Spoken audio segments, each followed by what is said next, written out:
Okay, tara't himayin natin to. May isang op-ed kasi na lumabas kamakailan na talagang sinuri ng husto ang isang serye ng mga graduation speech.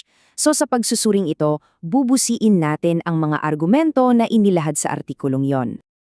Ito yung pinakasintro ng mensahe ni Vice President Sara Duterte para sa mga graduates sa buong bansa. 4 na simpleng payo na nakilala bilang ang 4Bs. Simple, malakas ang dating. At dito na ngayon pumapasok yung pangunahing obserbasyon ng artikulo. Sabi kasi sa source, halos parehong-pareho daw yung talumpating binigas ng Vice-Presidente sa harap ng dalawang magkaibang audience. Ibig sabihin mula sa mga high school graduates sa Leyte na mga 18 years old hanggang sa mga bata sa elementarya sa Quezon City, ang sabi ng source, halos walang binago. So, eto yung magiging flow ng paghimay natin na sinusundan mismo kung paano sinuri ng op-ed ang bawat isa sa 4Bs. Okay, umpisahan natin sa issue ng paulit-ulit na speech. Pero ayon sa source, ang argumento nila ay hindi lang tungkol sa pag-uulit.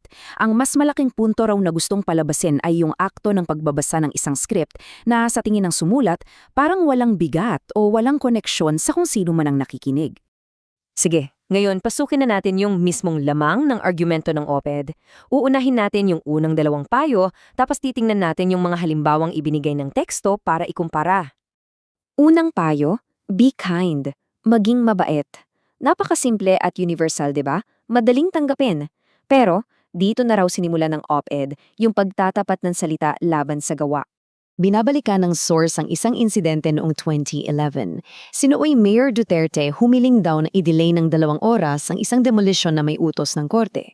Pero nang itinuloy ni Court Sheriff Abe Andres yung utos, sinasabi sa source na nakunan daw sa video si Duterte na paulit-ulit siyang sinusuntok. Ito yung unang example na ginamit para i-contrast yung payo sa naging aksyon.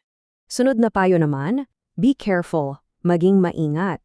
Isa na namang payo na parang, okay, good advice.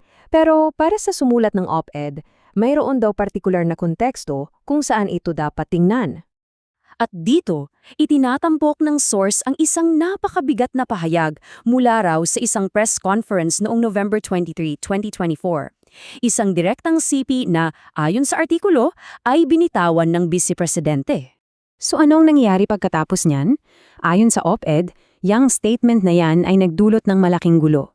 Itinuring daw itong banta sa buhay ng Pangulo at iba pang matataas na opisyal. Bagamat sinabi ng legal team niya na hyperbole lang daw o pagmamalabis, naging isa ito sa mga pangunahing basehan sa impeachment complaint laban sa kanya at nag-trigger pa ng investigasyon sa Kongreso. Okay, lipat naman tayo sa susunod na 2 Bs. Dito, iniugnay na ng op-ed yung mga payo sa usapin ng pera ng bayan at sa isang partikular na estilo ng politika.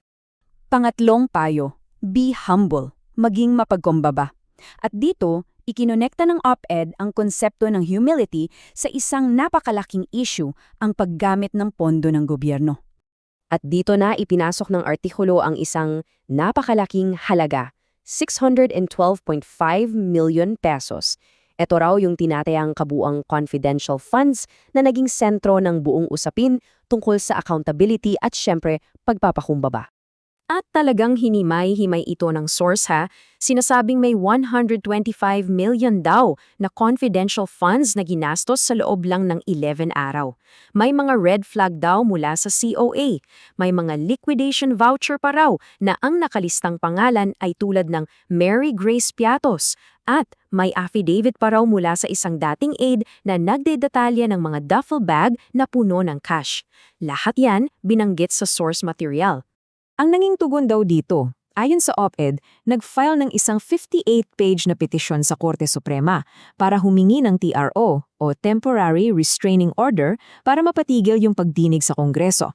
At para sa sumulat, ito raw ay eksaktong kabaligtaran ng pagiging mapagkumbaba. At ang huling payo sa 4Bs na marahil ay pinaka-positive sa lahat, be happy, maging masaya. Pero ayon sa op-ed, kahit itong simpleng payo na to, may kaakibat daw ng mas malalim na puna sa estilo ng politika. At para maipakita to, gumamit ang op-ed ng isang napaka-visual na example.